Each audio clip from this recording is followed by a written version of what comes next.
Aujourd'hui, je suis dans les quarantaines. Et depuis que j'ai accepté Jésus, je ne suis jamais retourné au monde. Ça veut dire que j'ai passé toute mon enfance dans le Seigneur. J'ai grandi dans le Seigneur. Je me suis marié dans le Seigneur. J'ai commencé à avoir des enfants dans le Seigneur. Je ne suis jamais allé au monde. J'ai évolué dans l'œuvre du Seigneur. J'ai commencé dans la chorale, l'intercession. J'ai tout fait, le protocole et tout. Jusqu'à ce que j'ai été consacré au ministère d'évangéliste. Donc je servais le Seigneur. J'aimais le Seigneur de tout mon cœur. Mais je ne savais pas que la manière dont je menais ma vie, ça ne plaisait pas au Seigneur. Jusqu'au jour où je suis allé tomber sur ce témoignage de cette servante de Dieu qui parlait comment Dieu l'avait visité et comment Dieu lui a dit, tu vas rater le ciel malgré ton zèle. Tu vas les rater. Pourquoi?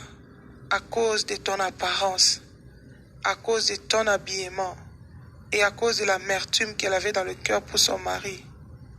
Ça m'avait touché. Et dans ce témoignage, elle parlait comment le Seigneur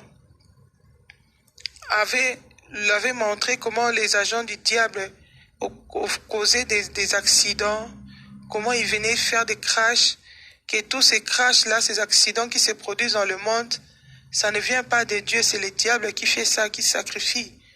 Et quand les accidents veulent se produire, comment les anges, le Seigneur envoie ses anges pour épargner ses enfants.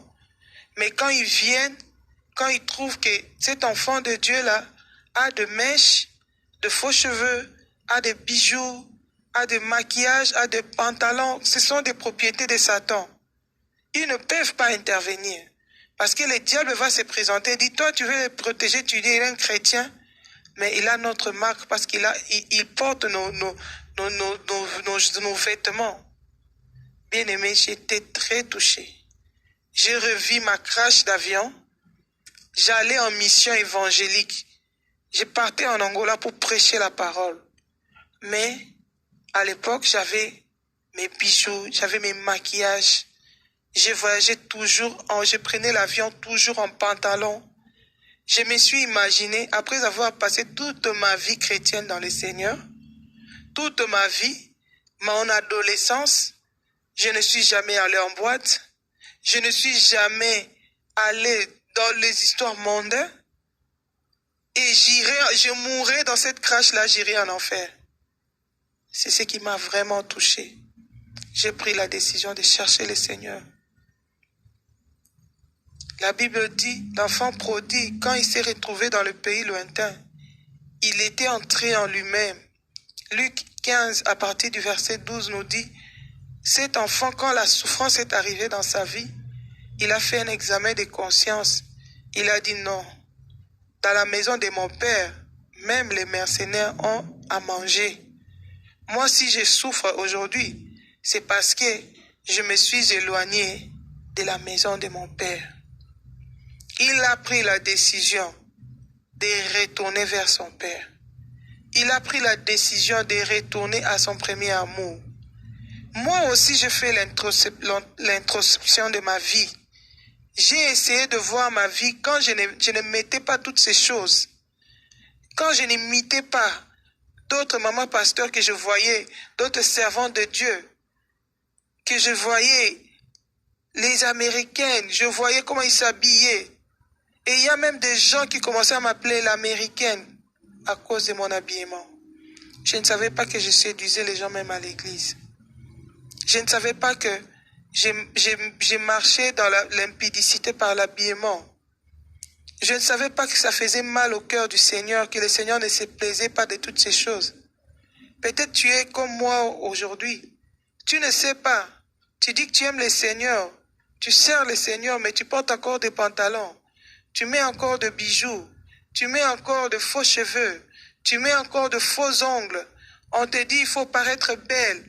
Parce que s'il y a des gens dehors qui peuvent arracher ton mari, tu dois être présentable. Mais la Bible dit, la beauté que Dieu veut, c'est la beauté intérieure. Celle qui est incorruptible. Ce n'est pas celle qui consiste dans les parures. Bien aimé, quand j'ai pris la décision de chercher le Seigneur m'a visité. le Seigneur m'a parlé. Elle m'a dit, Fifi, tu remarques aujourd'hui, les femmes sont devenues belles comme vous vous dites. Quoique ce n'est pas la beauté devant moi. Quand moi je vois ces maquillages, c'est la saleté devant moi. Parce que c'est le sang humain, c'est les excréments. Tous ces maquillages-là, on se fait avec des excréments. C'est la pourriture devant moi, ça ne me plaît pas. Je veux que la personne soit comme je l'ai créée. Mais regarde, depuis que le monde entier est entré dans la séduction, dans tous ces maquillages, les femmes sont devenues de plus en plus séduisantes comme à l'époque de Noé, où la Bible nous dit, même les fils de Dieu étaient séduits parce que les filles des hommes étaient devenues très belles.